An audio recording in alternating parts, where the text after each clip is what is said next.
हरे मुरारी हे नाथ नारायण वासुदेव।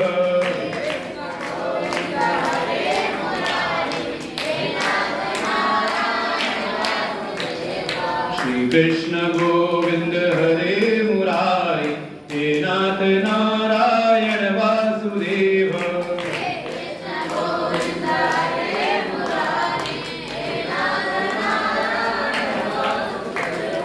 श्री कृष्ण गोविंद हरे मुरारी हे नाथ नारायण वासुदेव।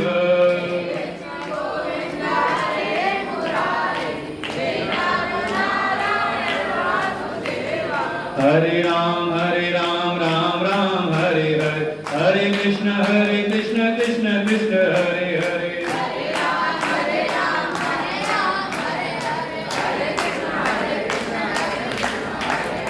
हरे राम राम राम हरे हरे, हरे कृष्ण कृष्ण कृष्ण हरे हरे।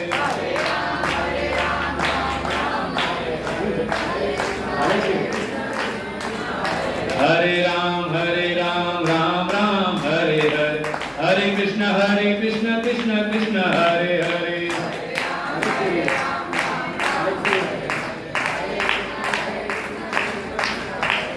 हरे राम राम राम हरे हरे, हरे कृष्ण कृष्ण कृष्ण हरे हरे।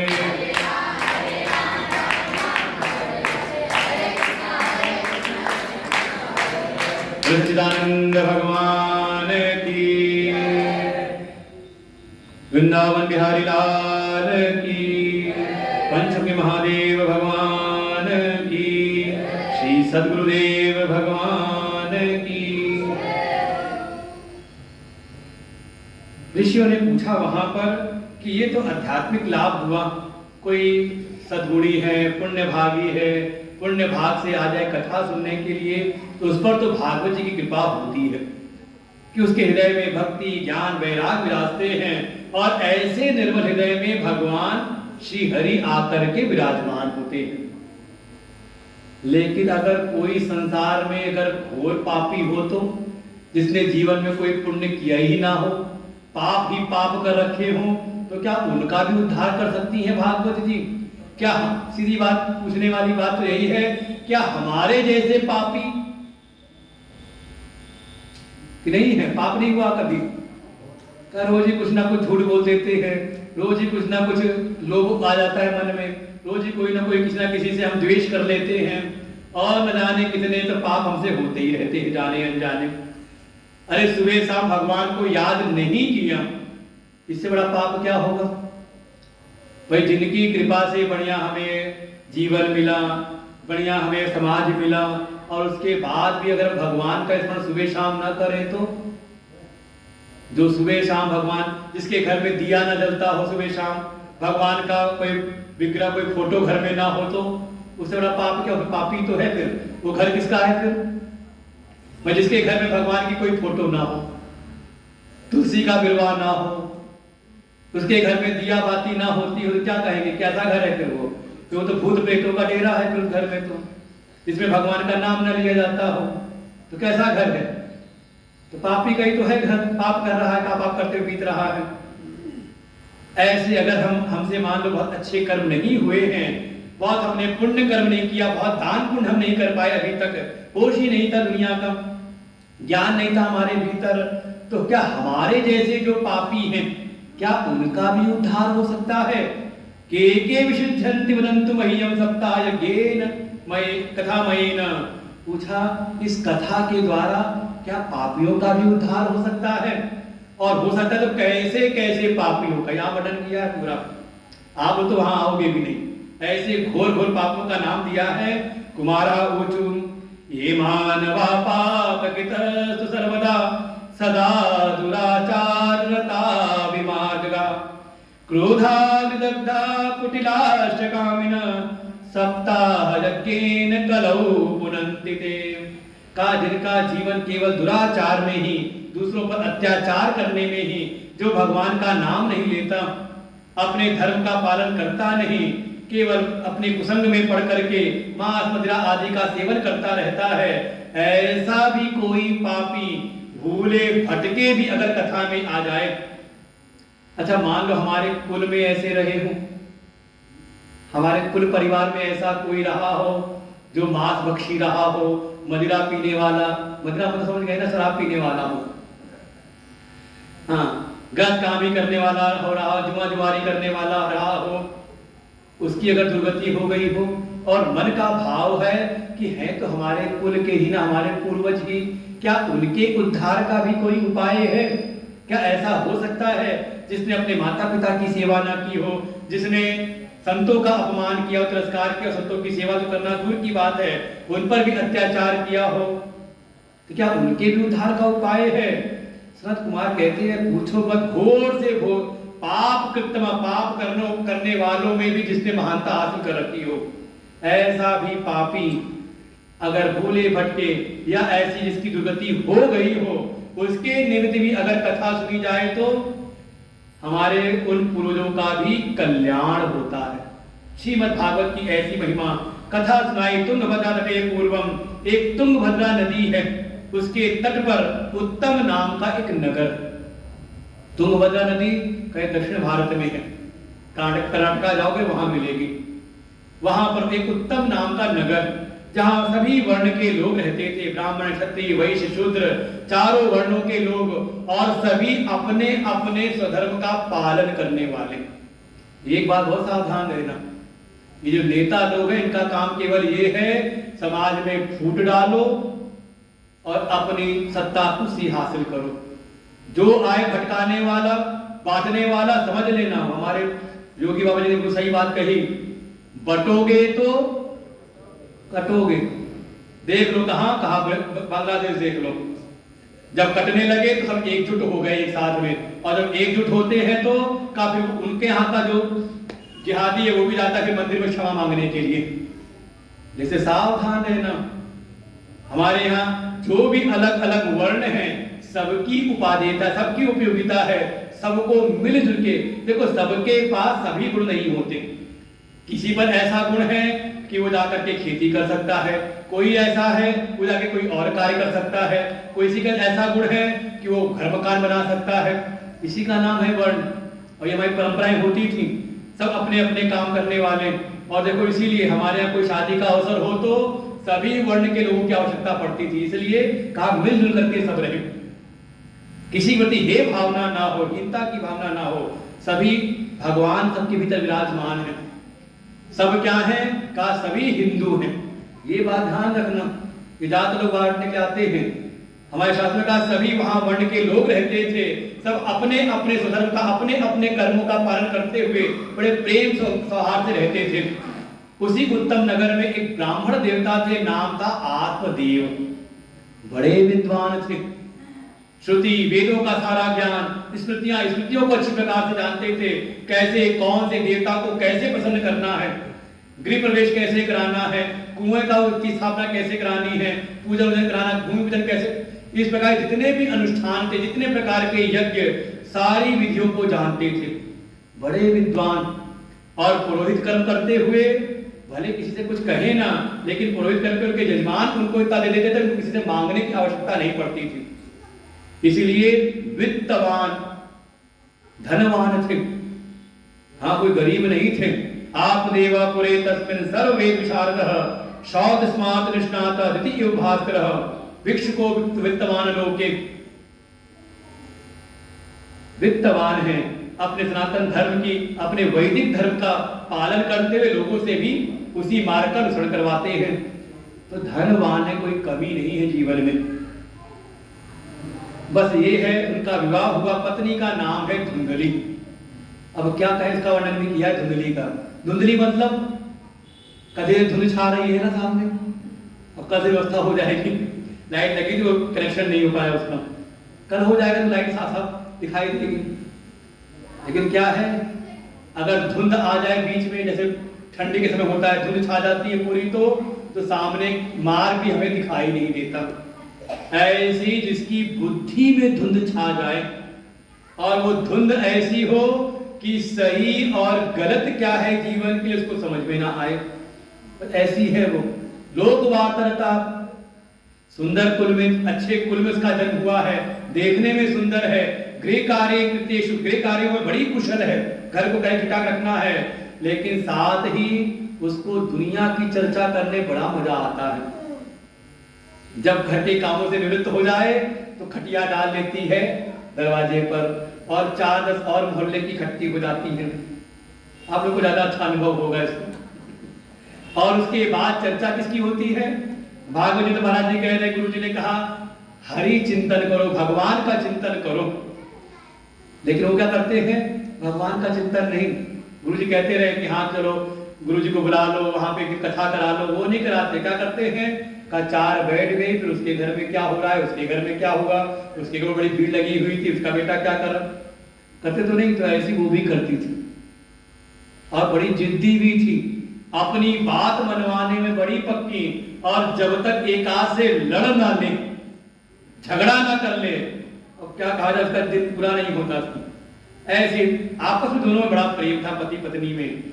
लेकिन एक समस्या थी, कोई संतान नहीं।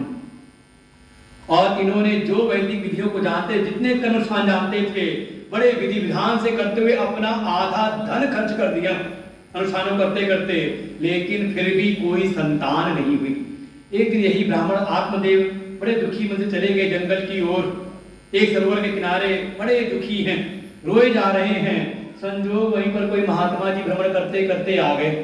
उन्होंने भी हाथ पैर धोए, जलपान किया, देखा कोई ब्राह्मण देवता लगते हैं, शिखा सूत्र धारण किए हुए हैं, लेकिन बड़े दुखी हैं। जाके पास में पूछ लिया, कथम रोदिषि विप्रत्वम काते चिंता बलियसी। अरे ब्राह्मण देवता तुम क्यों रो रहे हो, तुम्हें ऐसी कौन सी चिंता है? अरे मुझको बताओ, मैं कुछ कर सकूं तो कर दूंगा मैं। अब कोई पूछे उसके बाद तो फिर वो आत्मदेव रोना शुरू करते हैं, क्या बताऊं, मेरे पूर्व जन्म के कुछ पाप रहे होंगे, पूर्व पापे संचितम, कोई मेरे संचित पूर्व के ही पाप रहे होंगे कि मेरा कैसा दुर्भाग्य है। मेरे घर धन धान की कोई कमी नहीं, लेकिन उसको भोगने वाला कोई आगे है नहीं, कोई संतान नहीं। और तो और मैंने गाय पाली तो मैं इतना भागा कि मेरे घर पली हुई गाय भी बांझ निकल गई, उसके भी कोई बछड़ा बछड़ी नहीं हुआ। मैं कोई पेड़ लगाता हूँ आंगन में तो उसमें फल नहीं आते, कोई फल बाजार से ले आऊं तो वो जल्दी उसमें कीड़े पड़ा सड़ जाता है। ऐसा मैं महापापी लगता है, मेरे कोई पूर्व जन्म के कुछ पाप रहे होंगे। अब तो बस लगता है कि इसी सरोवर के जल में डूब करके आत्महत्या कर लूं। और महात्मा जी को दया आई, इतना बढ़िया मनुष्य का जीवन मिला हुआ है, थोड़े से संकट जीवन में आ गए तो चला जाता है, आत्महत्या करने को तैयार हो जाता है। अरे अगर लगता हो कि ठीक है ये दुनिया जीने लायक नहीं है तो चले आओ वेदांत आश्रम में। चलो अब दुनिया ठीक ठाक नहीं रही जीने की, चलते हरिद्वार, गुरु जी का आश्रम हरिद्वार है, वही जाकर के सेवा कर ले। लेकिन कि कोई मान लो अपनी समस्याएं बताए जाकर के, हमने खूब कराए यहाँ पर। जब कोई गांव का आए कहे बड़ी समस्या है, एक दादाजी आए, बाबा जी बुजुर्ग आए, कहे बड़ी समस्या है गुरु जी बस मुक्त कर दो इससे। हमने कहा चलो फिर चलते हैं हरिद्वार, दोबारा आए नहीं फिर। तो महात्मा जी को भी लगा इतना अच्छा जीवन मनुष्य का जीवन मिला है, अगर संसार में दुख मिल रहा है तो चलो फिर महात्मा बन जाओ, चल करके हम लोग भ्रमण करें गंगा जी के किनारे किनारे, चले हरिद्वार में, वहीं बैठ के भजन करेंगे। बड़ा उपदेश समझाने का प्रयास किया, क्यों पड़े हो संसार की वासनाओं में। जब वो नहीं माना तो बता भी दिया, कुछ बड़े सिद्ध महापुरुष थे, उन्होंने माथे की लकीरें देख करके बता दिया, अरे मैं तो तुम्हारे माथे की लकीरें देख के बता रहा हूं, सप्त जन्मावधि तब पुत्रो नहीं बचा नहीं बचा। इस जन्म में क्या रो रहे हो, तुम्हारे 7 जन्म में कोई पुत्र नहीं। ये तुम्हारी मैं माथे की लकीरें देख के बता सकता हूं। इतना बताना था कि अब तो वो जो ब्राह्मण देवता आत्मदेव थे, अब तो महात्मा जी के पैर पकड़ लिए। कहा अब तो मैं समझ गई, जो 7 जन्मों का लेखा जोखा बता सके, अगर वो कृपा कर दे तो संतान भी हो सकती है, कुछ भी हो सकता है। अब तो पैर पकड़ लिया, अब तो मुझे आशीर्वाद दो, ये ज्ञान ध्यान लेकर के मैं क्या करूंगा, मुझको तो बस वही दो, विवेक। उन्होंने कहा विवेक को ध्यान करो, उन्होंने कहा विवेक की कि कथम भवेत किम में पुत्रम देहि बलादपि, ये ज्ञानवान लेकर के मैं क्या करूंगा, मुझको तो बल पूर्वक आशीर्वाद ऐसा दो कि मुझको संतान मिल जाए। इसीलिए हम लोग महात्मा जी बताते नहीं, कोई आता है तो मैं कहता हूँ महाराज जी जाके पूछ लो, ये ज्यादा अच्छा जानते हैं, ज्योतिष है, चला देख के बता देते हैं कि तुम्हारा क्या भविष्य होगा। हम कहते महाराज जी हैं, यही बताते हैं सब कुछ, ये पता है कि कोई आके टांग पकड़ ले तो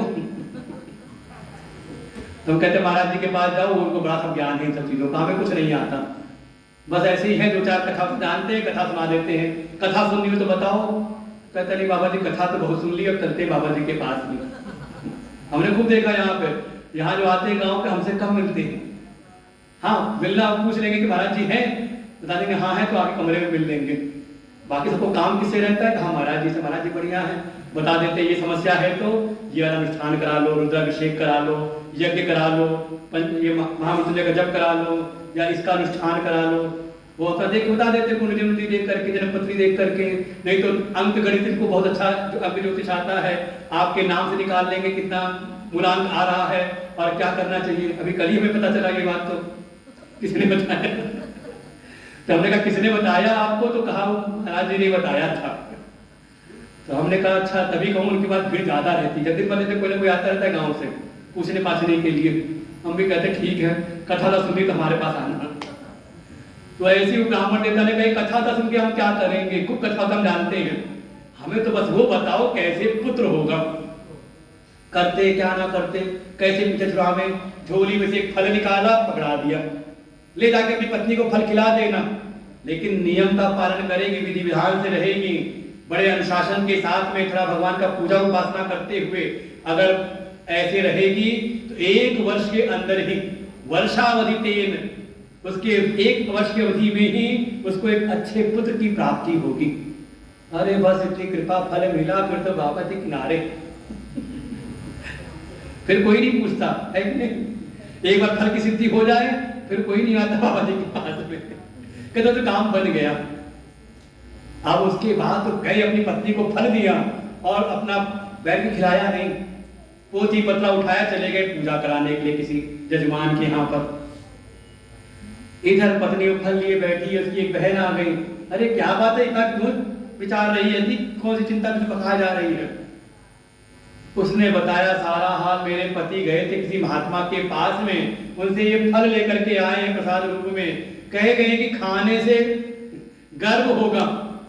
उसने कहा तो अच्छी बात है, सब कुछ तो है तेरे घर, लेकिन कोई तेरे यहाँ कोई बालक नहीं, कोई संतान नहीं, अच्छी बात है। उसने फिर अपनी धुंधली नाम था धुंधली बुद्धि से ऐसा ऐसा ज्ञान बघारा उसने, कहती अरे बस चुप रहे, बालक हो जाएगा, संतान हो जाएगी, अरे उसके पहले भी तो समस्या आवेगी, फल खाने से गर्भ होगा, पेट उधर वृद्धिता पेट बढ़ जाएगा, खाना पीना अच्छा लगेगा नहीं। अब बताओ मैं घर के काम फिर कैसे करूंगी, और उसमें भी मान लो डकैतों का आक्रमण हो गया, डकैत आ गए गांव में तो सब तो भाग जाएंगे और मैं गर्भिणी कैसे भागूंगी, और फिर 2 डकैत मुझको पकड़ करके मुझको ही पीटेंगे फिर। इसलिए अच्छा तो यही है कि मैं तो ऐसे ही बांझ रहूं, ज्यादा अच्छा है। और तो और प्रसव में इतना कष्ट होता है, उसको तो अच्छा लगता है कि ऐसे ही रहूं, ठीक है। उसकी बहन ने भी कहा बस तेरी बुद्धि तुझको ही मुबारक हो, उधर कोई बात चिंता ना कर, मेरे कई संतानें हैं, ऐसा कर तू आजा हमारे यहाँ पर रह ले, चुपचाप ऐसे बहाना कर देना कि मैं गर्भवती, उसको गर्भ हो गया, फल खा लिया, गर्भ हो गया, ऐसे आके मेरे यहाँ रहना, मेरे घर में मेरा कोई बच्चा होगा तो उसको दे दूंगी, तो मेरे पति को कुछ धन दे देना, धन तो बहुत है तेरे घर में। उसने कहा ठीक है ऐसे ही करती, लेकिन ये फल क्या करूं। तो उसकी बहन ने कहा किसी महात्मा जी ने दिया है तो परखना तो चाहिए ना कि महात्मा जी कितने पानी में थे, ये भक्तों में खूब होता है। चलो भैया बोल सच्चिदानंद भगवान की जय। महात्मा जी कितने पानी में देख तो लेकिन का कुछ आशीर्वाद फलता भी कि नहीं फलता, कुछ ऐसे मन की बात आए तो क्या करें। कहा तेरे घर में जो गाय पली हुई है ना, इसकी तो कोई बछड़ा बछड़ी नहीं हुआ ना बहुत समय से, इसी को खिला दे। और फल खिला दिया गाय को। कुछ समय बीता और जैसा उन्होंने अपना षड्यंत्र किया था वैसे ही करके अपनी बहन के बच्चे को लेकर के आ गई कि मेरे बच्चा हो गया। आत्मदेव तो बड़े प्रसन्न, बड़े खुश हो गए कि मेरे यहाँ संतान की उत्पत्ति हो गई, मेरे यहाँ भी बालक हो गया। कुछ समय बीता, 3 मास से निरते, 3 मास बीतने के बाद वो जो गाय को फल खिलाया था, गाय से भी एक बच्चा हो गया। और संत की ऐसी कृपा, बच्चा तो है गाय का, लेकिन संत की कृपा से है तो उसका पूरा शरीर मनुष्य के बच्चे जैसा है, बस कान उसके गाय के जैसे। देखो ये होता है गाय में, नंदी कैसा विषाण कैसा भी हो, कुछ अंश गाय का आता है, कुछ अंश ऐसे रहता है ना, निशान आता है। तो ऐसी गाय के जैसे उसके कान। अब तो आप देव बड़े प्रसन्न हुए, कहा एक नहीं था 2 हो गए। हुए कितने? अच्छा, अब इस बात पे एक चीज सोचो, विचार करो। वो महात्मा जी ने बात कही थी ना, सप्त जन्मावधि तव पुत्रो नैव च नैव च। अरे मैं तो तुम्हारे माथे की लकीरें देख करके कह सकता हूं, इस जन्म क्या 7 जन्मों में तुम्हारे कोई पुत्र नहीं होने वाला। अच्छा, बात झूठी हुई महात्मा जी की? महात्मा की जो बात थी झूठी हुई? कितने पुत्र हुए? लेकिन सामने आत्मदेव को क्या लगता है कि मेरे यहाँ एक भी संतान, मेरे 2 संतानें हो गई। अब गाय के बच्चे को तो कौन पालेगा? हम ही तो पालेंगे। हमारी गाय का कोई बच्चा होता तो कौन पालेगा? हम ही पालेंगे। उसको लगता है कि देखो हमारे 2 संतानें हो गई। तो देखो दोनों बातें सिद्ध हुई हैं। उन महात्मा जी ने जो बात कही थी, उनका जो वचन था वो भी सिद्ध हुआ, और साथ ही उनका जो कृपा प्रसाद था, जो उन्होंने फल दिया था, वो भी सिद्ध हुआ। सुनवारी बात। इसलिए महात्माओं की बात भी सिद्ध होती है, और महात्माओं का जो आशीर्वाद है वो भी फलीभूत होता है। आप देख के मन में आया बच्चों का नाम रख दूं मैं, मन में था कुछ अपने जैसा नाम रखूंगा बढ़िया भगवान के नाम से, मेरा नाम है आत्मदेव, तो बच्चे का नाम रखूंगा रामदेव, श्यामदेव, ऐसे नाम रखूंगा। लेकिन तभी आ गई वो धुंधली, बड़ी जिद्दी थी वो, कह रही बाहर तुम, गर्भ में रखूं मैं, प्रसव की पीड़ा सहूं मैं, लालन पालन करूं मैं, और नाम तुम रखोगे, बस मुंह धोए रखो। बड़ी जिद्दी थी, और आपने भी चलती रही थी सामने, का इसका नाम तो मैं रखूंगी। आत्मदेव ने मनी मन प्रणाम किया होगा, मनी मन देवी ठीक है आप ही की जय हो, क्या नाम रखोगी बता दो। उसने कहा मेरा नाम है धुंधली, तो मेरे बेटे का नाम क्या होगा? धुंधकारी। नाम सुनकर के लगता है ना भयंकर सा नाम है, धुंधकारी होगा नाम। आत्मदेव ने मनी मन प्रणाम कर लिया, जय हो देवी आपकी, क्या करें, कुछ कर नहीं सकते, घर में चलती नहीं। घर में मन में आए जो मेरी गाय का जो बच्चा है, जो बिल्कुल मनुष्य के जैसा ही है, ये भी तो मेरा ही है, इसका नाम मैं कर देता हूँ नाम। तो जैसी उसकी आकृति थी कान गाय के जैसे, तो नाम रखा गोकर्ण, जिसके कान कर्ण गो के जैसे हों, तो नाम रखा गोकर्ण। और देखो जैसा कारण होता है वैसे ही कार्य दिखाई देता है। ये मत समझना कि कारण कुछ और हो कार्य बड़ा अच्छा हो जाएगा, ये सब समय पर सामने सब आ जाता है।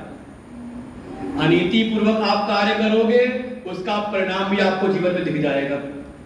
और ऐसा तो शास्त्रों में लिखा हुआ है, अनीति पूर्वक की गई जो कमाई है, कहते 11वें वर्ष के बाद से फल देना शुरू हो जाती है।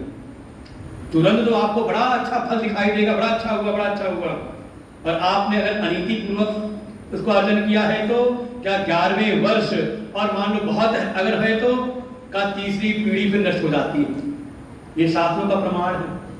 और वही कोई नीति पूर्वक करे, न्याय पूर्वक, धर्म पूर्वक भगवान को अर्पण करते हुए, थोड़ा भगवान की सेवा करते हुए जो अपनी अर्जन हो रहा है, जो सेवा उसको प्राप्त होती है, उसके द्वारा कहा उसकी कई पीढ़ियां चलती हैं ठीक ठाक, बिल्कुल जैसा कारण जहां पर षड्यंत्र था, छल कपट था, वही जो धुंधकारी है धीरे धीरे जब बड़ा होता है, उसका तो बिल्कुल कहते हैं सारे गांव के लोग दुखी हो गए।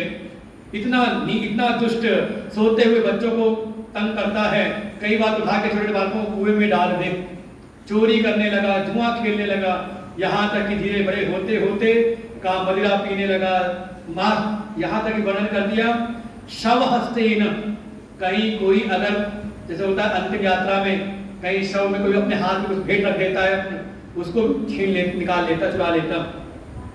शव हस्त में अगर वहां पे कुछ रखा उसको भी ग्रहण कर लेता है। ऐसा नीच, ऐसा पापी हो गया, ऐसे कुकर्म करने वाला। और उधर जो संत की कृपा से, और देखो एक बात और भी है, संत के द्वारा अगर कोई प्रसाद मिले, कोई फल मिले, तो उसको धुंधली बुद्धि में मत ग्रहण करो। बहुत सटीक सिद्धांत है भागवत जी का। धुंधली बुद्धि में मत धारण करो उसको, अर्थात संशय के साथ में नहीं, पता नहीं गुरु जी ने दिया है, इसका परिणाम होगा भी कि नहीं होगा, पता नहीं कुछ इसका फल मिलेगा कि नहीं, कई बार करते होगे मन में। अगर उसको ग्रहण करना है तो गाय है श्रद्धा की प्रतीक। हमारे शास्त्रों में वर्णन किया जाता है ऐसा, जो गाय है वो श्रद्धा की प्रतीक है। जब भी कोई संत का प्रसाद मिले, कोई उनसे फल मिले, उनका आशीर्वाद मिले, तो उसको श्रद्धा बुद्धि से ग्रहण करो, धुंधली बुद्धि से नहीं, संशयालु बुद्धि से नहीं।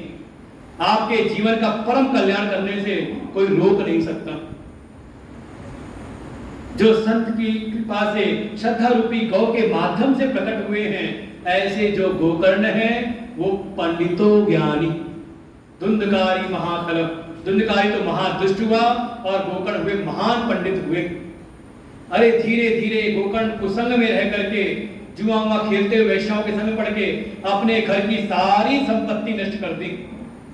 एक दिन आया नशे की में धुत होकर के और माता पिता को पीटता है, ताड़ना दी है, और पूछा, उन्होंने कहा कि सब तो तूने नष्ट कर दिया, कहा जो गाड़ के रखा वो बताओ, ये तो मारूंगा बहुत। ऐसे उनको चेतावनी दे करके घर के बच्चे कुचे जो बर्तन भांडे थे सब उठा करके ले गया और जाके जुए में सब हार जाता है। इधर जब ऐसा देखा, अब आप देव बड़े दुखी हुए और फिर दुखी मन के साथ में जाते हैं अपने पुत्र गोकर्ण जी की शरण में, और गोकर्ण जी की शरण में जाकर के सारी व्यथा बताई। तत्पिता कृपणा प्रोचई धनहीनो रुरोध, बंध्यत्वं तु समीचीनं पुत्रो दुखदायक।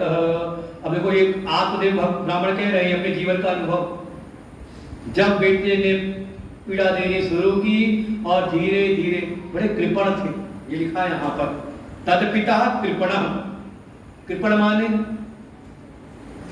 कंजूस थे, अपने लिए भले अपनी मनोकामनाओं के तो भले पूजा पाठ करते थे, यज्ञ अनुष्ठान करते थे, लेकिन थोड़ा कभी हो ना संतों की सेवा में कुछ लगा दें, कहीं धर्मार्थ कार्य में बिना किसी कामना के भी लगा दें, दान करें।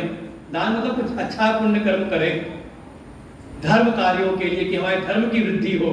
जहां भी धर्म कार्य हो रहे हैं वहां पर अपना कुछ निवेदन करें। ऐसा नहीं, फिर कृपण थे, कंजूस थे। और जब कंजूस व्यक्ति का जब धन हानि होती है तो बड़ी पाई पाई जोड़ के इकट्ठा किया हो, खूब जोड़ के इकट्ठा कर रखा हो कंजूसी कर करके, और वही सामने नष्ट हो जाए तो आप जोड़ करके रखो, डब्बे डुब्बी में इकट्ठा करो, और घर का बच्चा ही ढूंढ ढांड करके उसको नष्ट कर दे तो पीड़ा कहाँ होती है? कहा यहाँ होती है। होती कि नहीं होती? ऐसी पीड़ित होकर के आत्मदेव जो पाई पाई जोड़ी थी, जिसके लिए जोड़ी थी, उसी ने जा करके व्यसनों में सब नष्ट कर दिया। रोते हुए पहुंचे हैं गोकर्ण जी। अब मन में तो आता है कि इससे अच्छा तो हम बिना पुत्र के ही होते, ऐसे पुत्र से तो हमारा क्या कल्याण होने वाला। लेकिन पहुंचे हैं गोकर्ण जी के पास में। गोकर्ण जी ने उनको सांत्वना दी, उपदेश किया। और कभी आप भागवत को पढ़ोगे तो बिल्कुल गोकर्ण जी ने वही उपदेश किया जो उपदेश उस समय जब वो रो रहे थे पुत्र के लिए, और महात्मा जी मिले थे तो महात्मा जी जो ज्ञान का उपदेश किया था, असारा खरु संसार, ये सारा संसार असार है। देखो कम से कम संसार में हो कुछ अर्जन कर रहे हो, एक चीज का हमेशा ध्यान रखो, ये दुनिया में जो कुछ भी मिल रहा है सब साधन है, साध्य नहीं। ये बात समझ में आ जाए तो जीवन का कल्याण है। दुनिया भी चाहो, अर्थ भी चाहिए, काम भी चाहिए, रुपया भी चाहिए, सुविधाएं भी चाहिए। देखो सुविधाएं हैं तो आराम से बैठ के कथा सुन रहे हैं, और ये ताम झाम ना होता तो कैसे कथा सुनते? बारिश होते ही भागना पड़ता। हमें याद है पिछली बार ये इस समय जो था आयोजन था तो ये पूरा ये हफ्ते पानी भरा हुआ था, कीचड़ सा हो गया था यहाँ पर, तो अंदर बैठ के कथा आयोजन पिछले साल का वाला जो था, तभी मन में आया था कि कुछ ठीक ठाक कर लिया जाए। अब पहले भी कई बार कथा यहाँ पे इस समय रखते थे, सितंबर में हम लोग नवरात्रि में, तो बारिश की वजह से दिक्कत होती थी। अच्छा अप्रैल में करो तो भयंकर गर्मी, टेंट में भी बैठना मुश्किल होता था। अब कैसा है? बढ़िया, पंखे उनके लगे हैं, लाइट वाइट लगी है, बारिश का कोई डर नहीं, धूप का कोई डर नहीं है कि नहीं। देखो अर्थ भी चाहिए और सुविधाएं भी चाहिए। सुविधाओं को मतलब काम, दोनों चीज चाहिए। लेकिन किस लिए? का भगवत प्राप्ति में हम आसानी से आगे बढ़ते हैं। अब ये सब है तो किस लिए? यहाँ कोई डीजे उजे नौटंकी करने तो थोड़ी नहीं है। किस लिए हुआ है? कि यहाँ पर कथा होती रहे। और आप सब चाहोगे तो हर महीने कथा हो सकती है, हर महीने के दूसरे महीने कथा कर लो, सुविधाएं बने बैठने यहाँ पर है। तो क्या है? अगर संसार भी मिले तो साधन के रूप में है, और साध्य क्या है? का साध्य है भगवान। जो भी साधन मिले वो हमें भगवान की ओर लेके जाएं, तब तो समझो कि वो साधन सही है। और अगर आपने दुनिया को साध्य बना लिया तो, रुपया को ही आपने इकट्ठा करने सोच लिया तो कहा फिर वो रुपया, वो धन, वो सुविधाएं आपको दुख देंगी। हमेशा बात ध्यान रखना। वही उपदेश किया है गोकर्ण जी ने, असारा खलु संसारा दुख रूपों का। हे पिताजी, ये सारा जो संसार है, संसार के जो भी संसाधन है सब असार है, इससे कुछ निकलने वाला नहीं है। जैसे कोई भूसी से तेल निकालना चाहे, बिल्कुल वैसे ही। जैसे कोई रेत से पानी निकालना चाहे, बिल्कुल वैसे यहाँ से कुछ निकलता नहीं। यहाँ की उपाय तो यही है कि ये जो संसाधन मिले हैं इनको भगवान की सेवा में लगाओ, तब इन संसाधनों की सार्थकता है, तब सुख मिलता है। धनात् धर्मः ततः सुखम। धन से सुख नहीं मिलता। अच्छा धन से सुख मिलता है, पक्का है।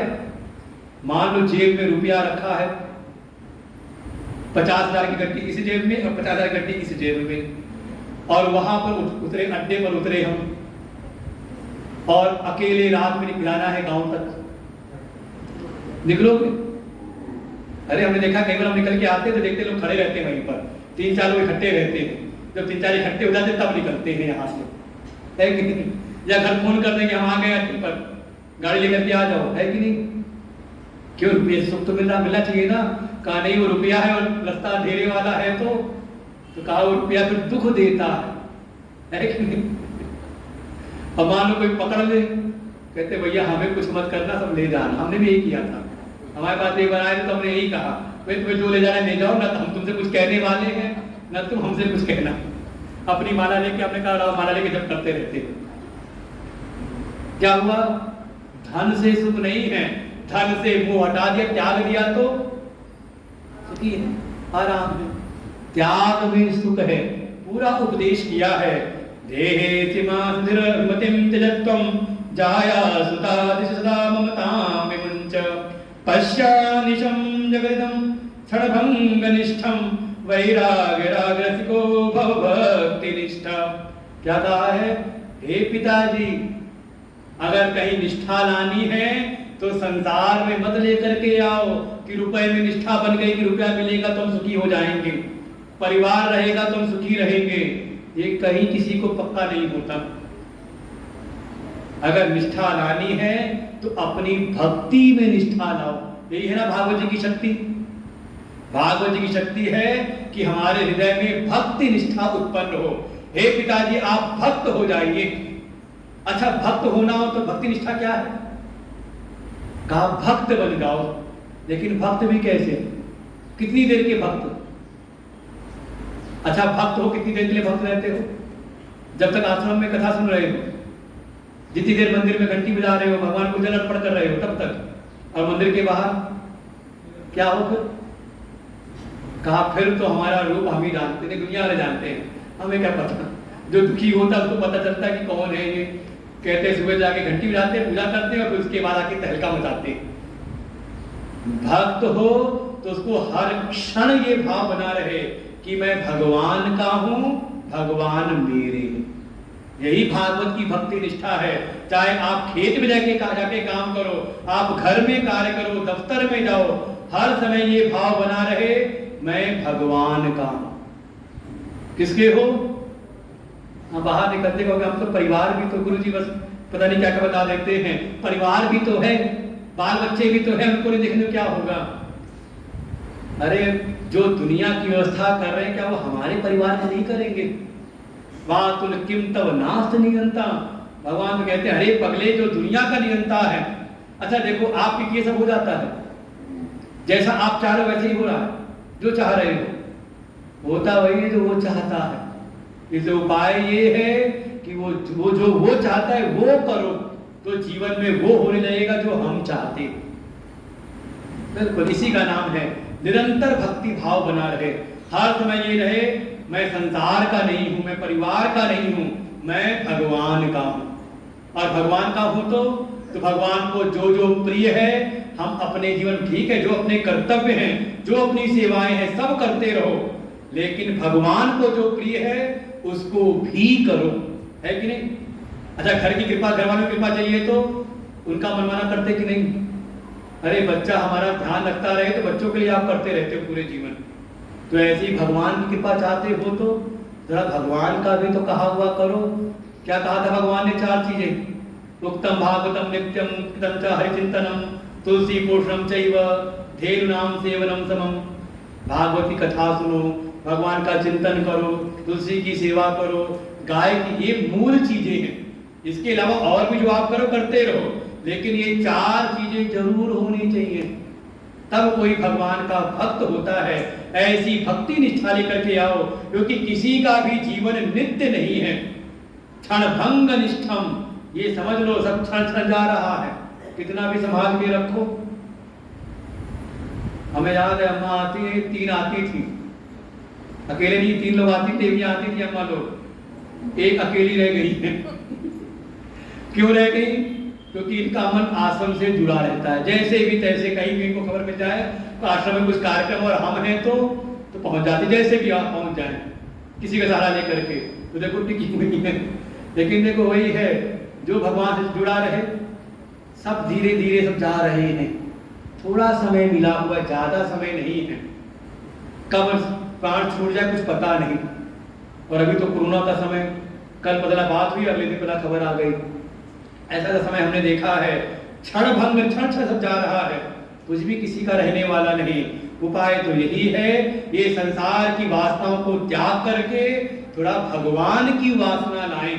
जैसे हम धन को चाहते हैं, जैसे हम संसार की वस्तुओं को चाहते हैं, थोड़ा कभी मन में ये भी तो चाहो कि हमें भगवान मिल जाएं। आती है चाह कभी? अरे बस ऐसे ही बस यहाँ बोल दो, भगवान के पास भी आते तो कहते प्रभु बच्चे की बुद्धि ठीक हो जाए, बच्चे के नंबर ठीक आ जाए, बच्चे का ये ग्रह तीर हो जाए, बच्चे की नौकरी लग जाए, बहू अच्छी आ जावे, बहू का भी दिमाग ठीक ठाक रहे, नाती पोते हो जावे। भगवान को कब चाहा? कभी चाहा? भगवान की गीता में कहते हैं, हे अर्जुन माम इच्छ आप तुम धनंजय, हे धनंजय जैसे तूने धन का संचय करना चाहा कि धन प्राप्त करना है, धन को पाना है, चाहते हो तो मिलता है ना, ऐसे ही थोड़ा भगवान को भी तो चाहो, भगवत वासना आ जाए। हे प्रभु आप कब मिलोगे, हे प्रभु आप चाहिए। देखो यही अर्जुन ने किया था जाकर के द्वारका में, दुर्योधन ने भगवान से सेना मांगी और भगवान से अर्जुन ने कहा प्रभु आप हमारी ओर से खड़े हो जाओ, और देखो विजय भी हुई। सामर्थ्य कम थी, सेना कम थी, तभी विजय हुई पांडवों की। ऐसी भगवत वासना को बढ़ाएं, संसार की वासना को त्याग दें, ज्यादा दुनिया के दोष चिंतन मत करो। हमारा पूरा जीवन इसी में जाता है, ये अच्छा है, ये बहुत दुष्ट है, ये बहुत सज्जन है, ये बहुत खराब है, यही करते दिखता है पूरा सुबह से लेकर शाम तक। नातेदारी में, रिश्तेदारी में, घर परिवार में करते रहते हो। थोड़ा इससे अब मुक्त हो जाओ, यही करो, सब में भगवान है, सबकी सेवा करते भगवान का चिंतन बनाए रखो। ऐसा जीवन जीते हुए सेवा कथो अन्य गुण से दोष गुण चिंतन माश मुक्त्वा सेवा कथा रसमहो नितराम पिबत्वम। अन्य लोगों के दोष गुण चिंतन का विचार करना छोड़ दो, थोड़ा संतों की शरण में आकर के साधु पुरुषान साधु पुरुषों की सेवा करते हुए थोड़ा भागवत कथा का रसपान करो, इसी से परम कल्याण। और पुत्र गोकर्ण से उपदेश लेकर के ये आप देव चले जाते हैं जा करके संतों के आश्रम में रह करके, वहीं पर इस भागवत की कथा सुनते हुए, दसम स्कंद का नित्य पाठ करते हुए उनको भगवत लोक की, भगवान की प्राप्ति हो जाती है। इधर देखा पिताजी चले गए, लेकिन वो आया धुंधकारी, घर में कोई मिला नहीं, मिली माता जी अकेले। माता जी को फिर जो कह के गया था, कुछ प्रसाद साथ दिया माता जी को जम करके, जब धन कुछ मिला नहीं, माता जी दुखी हो करके चली गई, जाके पास में ही एक कुआं था, कुएं में कूद के जान दे दी। देखो संत का सानिध्य मिला, देखो एक क्षण का संत का सानिध्य मिला था उस समय जब रो रहे थे सरोवर के किनारे, उस परिणाम से एक अच्छे संत घर में हो गए और उस संत रूपी पुत्र के द्वारा उनका परम कल्याण हो गया। देखो संत मिलन का ये फल है। हाँ, संत मिलन सम सुख जग नाही, तब गोस्वामी जी कहते हैं संत मिलन से बढ़ के कोई सुख नहीं। और धुंधली के जीवन में कोई संत नहीं ऐसे आए तो कोई मन नहीं लगाया उसमें, तो परिणाम क्या हुआ, अपने बेटे से दुखी होकर के आत्महत्या करनी पड़ी। गोकर्ण जी भी चले गए तीर्थ यात्रा पर, इधर धुंधकारी देखा अब घर में कोई है नहीं, तो जिन वैश्याओं के संग में था उनको लाके घर में बसा लिया। पंच पंड वधु, वो 5 वैश्याओं को लाके बसा लिया। रोज चोरी करके जुआ खेल के लाता है, धन देता है, वो और मांगती हैं। एक दिन जाके राजकोष में से डाका डाला और धन दे करके शराब पी के मस्त होकर चारपाई पे लेट गया। ये जो वैश्याएं थी, इन्होंने विचार किया कि हमारे जो स्वामी हैं रोज चोरी करते हैं, आप तो बहुत बड़ा धन लेकर के आए हैं, लगता है राजकोष में डाका डाला है, अभी राजा के सैनिक आएंगे, इसको भी पकड़ेंगे, हमें भी पकड़ के दंड देंगे। अच्छा तो यही है, जल्दी से यहाँ से निकल चलते हैं, इसको मार देते हैं। और उन्होंने जाके पहले तो कंठ में जाके फंदा डाला, मारने का प्रयास करती, मरता नहीं। देखो दुष्टों के प्राण जल्दी जाते नहीं, बहुत कष्ट भोगना पड़ता। तब एक गई तो तप्त अंगार समूहश्च तन मुखे ही, वो जाके जलते हुए अंगारे जो थे चूल्हे में, वही लाकर के उसके मुंह में भर दिए। बड़ी पीड़ा के साथ में उसने प्राण त्याग किए और परिणाम स्वरूप अपने घोर कर्मों के कारण उसको मिलती है प्रेत योनि, प्रेत बनकर के घूमने लगा। इधर बहुत समय बाद गोकर्ण जी तीर्थ यात्रा करते करते एक दिन आ गए अपने नगर में। शाम का समय था, चुपचाप अपने ही घर में जाकर के आंगन में विश्राम करने लगे, शयन करने लगे। लेकिन अचानक देखते क्या, अचानक देखा एक आग का गोला उनकी ओर आ रहा है। अचानक भैंसे का रूप ले लिया, कभी इंद्र का रूप ले लेता है, कभी भेड़ के रूप में आता है, उनको डराने का प्रयास करता है। लेकिन गोकर्ण जी को भय नहीं लगता। अच्छा मान लो आप चल रहे हो, इस रास्ते से जा रहे हो गांव की ओर, घर की ओर, अकेले सुनसान रास्ता है और हल्की सी हवा चली और गन्ने के खेत से सरसराहट की आवाज आई, क्या होता है? लगा कोई पीछे लगा हुआ है, हम चलते हैं तो वो भी साथ साथ चलता है, हम रुक गए तो भी रुक गया, क्या होगा? मन में होगा जय हनुमान ज्ञान गुण सागर, जय कपीस तिहुँ लोक उजागर, कौन पीछे पड़ गया, भगवान का रक्षा करो। गोकर्ण जी को अच्छा मानो घर में सो रहे हो, खिड़की खिड़की करती रहे तो कहता है कोई भूत। अभी हमसे बताया हरिद्वार आश्रम में 2 बच्चे सो रहे थे कमरे में, कहीं रात को बोतल रखी थी खिड़की पे, वो पिचक गई और फिर फूल गई। मैंने मारा 2 थप्पड़ हाथों में लेकर के, डर रहे हो डरपोक, मतलब भगवान के भक्त नहीं, भक्ति निष्ठा नहीं है। भगवान का कोई भक्त हो तो हम लोग बिल्कुल नहीं डरते। अब पता होगा कितनी समस्याएं आश्रम में, लेकिन आश्रम नहीं छोड़ा, चाहे जो भी आवे, ठीक है, जो आएगा देखेंगे। वो भी आया है कोई, तो लूटने वाला भी वही भगवान का ही रूप है। ले गया तो कौन सा, अपनी किस्मत बना के, हमारी किस्मत लेकर के नहीं गया। अब देखो कितना बड़ा प्रेम चल रहा है आश्रम, कोई कमी आश्रम में। अच्छा जो लूट करके गए होंगे उनका क्या हुआ, तो कई बार खबर मिल भी जाती है कौन थे, कौन किसका क्या हुआ। गोकर्ण डरते नहीं, अपने कमंडल से जल लिया और करके फेंका, कौन है तू? तब बताता है वो कि मैं आपका भाई धुंधकारी। गोकर्ण जी को आश्चर्य हुआ कि मैंने तो पिंडदान किया था गया आदि तीर्थों में, तब भी आपकी मुक्ति नहीं हुई, प्रेत योनि मिली। वो धुंधकारी कहता है गया श्राद्ध सते नापि मुक्तिर में न भविष्यति। मेरे इतने घोर पाप हैं कि गया में एक क्या 100 श्राद्ध भी करो तो भी मुक्ति नहीं होने वाली। मैंने इतने घोर घोर पाप किए हैं। गोकर्ण जी का ठीक है, प्रातः काल विचार करूंगा। सवेरे संध्या वंदन करते समय अपने इष्ट देव सूर्य नारायण भगवान से प्रार्थना की। सूर्य नारायण भगवान प्रकट होकर कहते हैं, हे गोकर्ण, अगर आप अपने भाई धुंधकारी की मुक्ति चाहते हैं तो भागवत का पारायण करिए।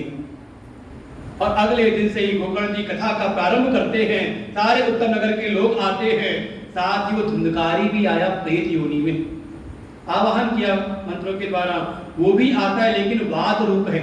और प्रेत है तो अब मान लो हमारे पास शरीर है, तो मन में जो इच्छा आ रही है हम शरीर से पूरी कर ले रहे हैं। खाने का मन हो तो खा लिया हमने। अब मान लो ये शरीर होना और मन तो है वो प्रेत में, स्थूल शरीर, ये स्थूल शरीर है नहीं बाहर वाला, अंदर वाला शरीर है और उसमें इच्छाएं भरी पड़ी हैं। तो क्या करे, कैसे खाए? तो वही तड़पता है और मौका मिल जाए कोई कमजोर तो उसके शरीर पे कब्जा कर लेता है। तो कहते हैं भूत चढ़ गया उस पर। फिर क्या करता है, अपने मन की इच्छाएं, कहता है मुझको ये खिलाओ, मुझको ये ले आओ, मेरे लिए ये ले आओ, ऐसे बोलता है ना।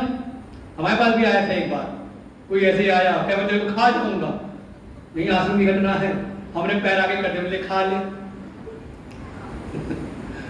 ये सब बिल्कुल है, ऐसा होता है। लेकिन किस पर कहा, जो भगवान का भक्त नहीं है। इसलिए कहा भक्ति निष्ठा, अपनी भक्ति निष्ठा को बढ़ाओ। मैं भगवान का हूं, भगवान मेरे। अच्छा, जैसे मानो गांव का मोहल्ले का कोई छोटा मोटा गुंडा आपको, कोई दुष्ट आपको तंग करे, लेकिन आपके ही परिवार का कोई बन जाए एसएसपी, अभी मत होगी उसकी। बड़े स्नातक हो जाओगे तो, किसी मंत्री साहब का सांठगांठ हो जाए तो का वो आके फिर आपकी चमचागिरी करेगा, वो दुष्ट व्यक्ति भी, है कि नहीं? ऐसी जब त्रिलोकी के स्वामी को मैंने मान लिया, वो मेरे हैं, मैं उनका हूं, ये छोटे मोटे भूत प्रेत की तो क्या बात है, डर नहीं हो बिल्कुल। अब यही घटना है, कई लोग जाते हैं, हमारे पेट मुस्कुरा रहे हैं बैठे बैठे, उसने कहा तेरे को खा जाऊंगा, मैंने कहा ले खाना शुरू कर दे। मैंने उसके मुंह में पैर कर दिया और मारा मैंने, मैं मुझसे पड़ मारो दिमाग में जाएगा, ठीक है। सब रक्त होता है, लेकिन किसको कहा, जो भक्ति नहीं करते, जो अपने धर्म का पालन नहीं करते। गोकर्ण जी ने बिल्कुल अनुष्ठान किया, वो आता है धुंधकारी, लेकिन कहाँ बैठे, तो वही मंडप में जो बांस गड़ा हुआ था उसमें छेद था, 7 गांठें थी, आके उसी में बैठ गया। भाई आपके पास शरीर है तो आप आके बैठ जा रहे हो, और शरीर ना हो तो क्या होगा, कभी हवा आएगी तो हिले जाओगे, उधर चले जाओगे, कहीं हवा आई तो उधर उनके चले जाओगे। तो हम लोग को लगता है जो कथा में ठीक से बैठते नहीं ना, तो समझ जाते जरूर इसमें कोई प्रेत बैठा हुआ है।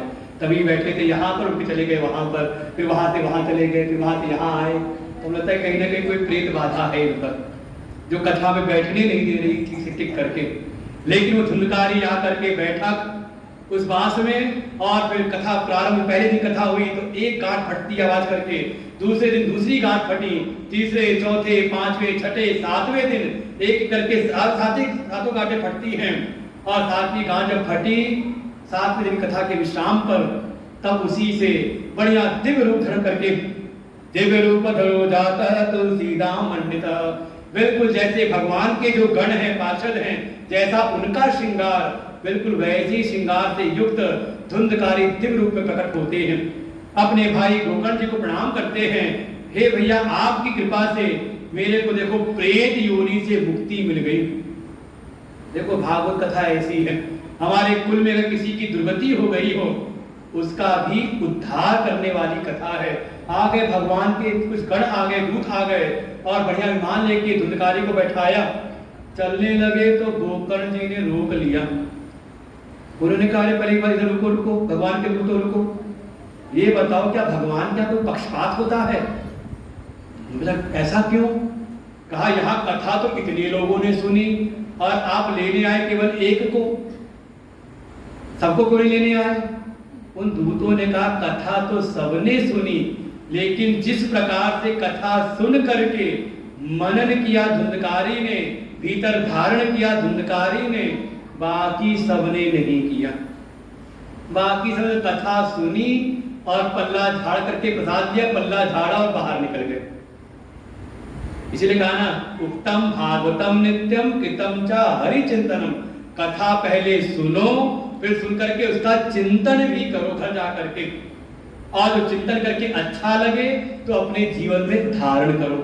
लगा कि हाँ तुलसी की सेवा करने से भगवान प्रसन्न होते हैं तो तुलसी की लाके रखो घर में, भागवत से भगवान प्रसन्न होते हैं तो भागवत जी घर में लाके रखा, गौ की सेवा से प्रसन्न होते हैं तो अपनी कुछ सेवा लाके महाराज जी को गौ सेवा के लिए दे दी। क्या किया, कुछ धारण भी हमने कर लिया, तो उसके परम कल्याण है। नहीं तो किए हुए जो भी पुण्य कर्म है वो भी नष्ट हो जाते हैं। सुनी हुई कथा कहा उसका लाभ नहीं होता, इसलिए सब करना है, सुनो भी, मनन भी करो और धारण भी करो। ऐसे कथा सुनाई, उसके बाद फिर वो तो धुंधलाई को लेके गए, उसके बाद गोकर्ण ने दोबारा कथा सुनाई सारे नगर वालों को और उनको सावधान किया कि अब मत चूक करना, अब कथा सुनना भी, मनन भी करना और उसको धारण भी करना। पुनः 7 दिन कथा हुई और कथा के उपरांत वहां पे कीर्तन जब प्रारंभ हुआ, स्वयं भगवान श्री हरि प्रकट हो जाते हैं, साक्षात उनके सारे जितने गण हैं, ध्रुव जी प्रकट हुए, अर्जुन प्रकट हो गए, उद्धव जी आ गए और वहां बढ़िया भगवान का कीर्तन होने लगता है। बिल्कुल भागवत भगवान को प्रकट करने वाला ये ग्रंथ है, लेकिन उस भाव से कथा सुनी जाए। और यहाँ तो वर्णन किया स्पष्ट रूप से, साध्ये प्रयुक्तम पितृम आवेद, अगर कोई विधि विधान से अपने पितरों का आवाहन करके श्राद्ध पक्ष में अगर इस कथा को सुने तो उनके पितरों की मुक्ति हो जाती है, उनको भी देवत्व की प्राप्ति हो जाती है। पितृ योनि को त्याग करके उनको फिर नीचे नहीं आना पड़ता और वो देव योनि को प्राप्त हो जाते हैं। और ऐसा हमारे सामने कोई घटना घटित हुई है, बिल्कुल प्रमाण रूप में अच्छी प्रकार से अनुभव हम लोग को हुआ इस कथा के द्वारा, बिल्कुल होता है, ये प्रमाण है भागवत जी।